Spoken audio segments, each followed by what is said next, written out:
بالله من الشيطان الرجيم.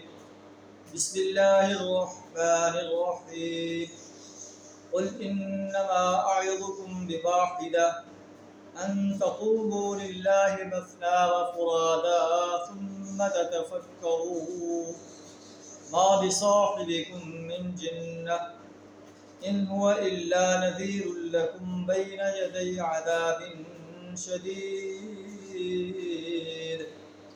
قل ما سألتكم من أجر فهو لكم إن أجري إلا على الله وهو على كل شيء شهيد. صدق اللہ العظیم. سورہ سبا آیت نمبر 46 اور 47 آپ کے سامنے تلاوت کی. ان کا ترجمہ کچھ اس طرح: قل اے نبی صلی اللہ علیہ وسلم آپ کہہ دیجئے انما اعظکم بواحدہ، میں تمہیں بس ایک بات کی نصیحت کرتا ہوں، ان تقوموا للہ مثنی وفرادا ثم تتفکروا، کہ تم اکیلے اکیلے اور دو دو ہو کر جو ہے سوچو بچار کرو کہ میں جو تمہیں دعوت دے رہا ہوں یہ دعوت حق ہے یا باطل. کیا میں مجنون انسان ہوں کہ تمہیں اللہ کی بندگی کی دعوت دے رہا ہوں، تمہیں فلاح کی دعوت دے رہا ہوں؟ جب تم سوچو گے تو تمہیں یقین آ جائے گا ما بصاحبکم من جنہ، تمہارے ساتھی کو کوئی جنون نہیں ہے.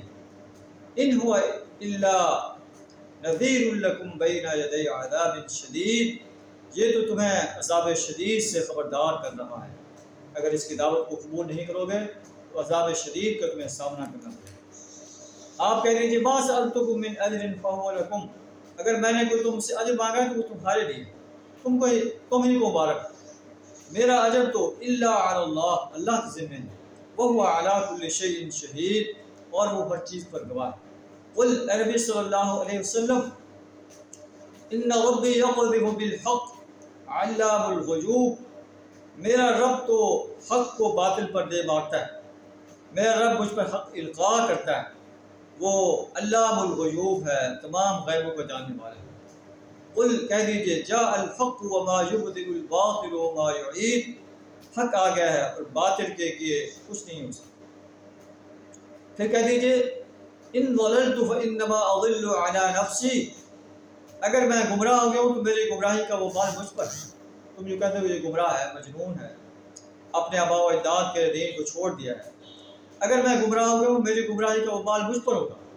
اگر میں ہدایت پر ہوں فبما یوحی الی ربی، میں اس وحی کی پیروی کر رہا ہوں جو میرا رب مجھ پر وحی کر رہا ہے، تو میں تو کامیاب ہو جاؤں گا، تمہارا کیا بنے گا؟ انہ سمیع قریب، بے شک میرا رب سننے والا ہے، قریب ہے، میں جو کچھ اس سے مانگتا ہوں وہ مجھے فوراً عطا کرتا ہے. کاش اس وقت کا تصور کریں جب یہ گھبراہٹ میں ہوں گے، فلا فوت کہیں بھاگ نہیں سکیں گے. اخذوا من مکان قریب، قریب سے پکڑ لیے جائیں گے. اس وقت دیکھیں گے آمنا بھی، اب ہم ایمان لائے، لیکن ایمان لانے کا وقت تو دنیا کے اندر تھا، اس وقت انہیں ایمان لانا کوئی فائدہ نہیں دے گا. وقد کفروا به من قبل، اس سے پہلے یہ کفر کرتے رہے. وَيَقْذِفُونَ بِالْغَيْبِ مِن مَّكَانٍ بَعِيدٍ، بلا تحقیق دور کی کوڑیاں لایا کرتے تھے.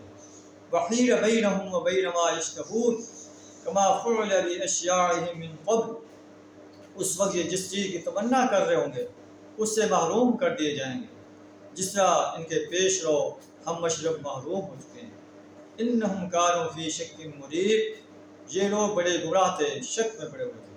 اللہ سے دعا ہمیں ان انسانوں میں شامل ہونے سے اپنی پناہ عطا فرمائے، ایمان اور عمل صالح سے اپنے آپ کو آراستہ کرنے کی توفیق عطا فرمائے. دین اسلام کی بے لاگ دعوت انسانیت کے سامنے پیش کرنے کی جرأت عطا فرمائے، اور قرآن جو نظام دیتا ہے اس نظام کو اس سرزمین پر قائم کرنے کے لیے، باطل نظاموں کو مٹانے کے لیے اپنا مال، جان، وقت اور صلاحیت کھپا دینے کی توفیق عطا فرمائے. وآخر دعوانا الحمد للہ رب العالمین.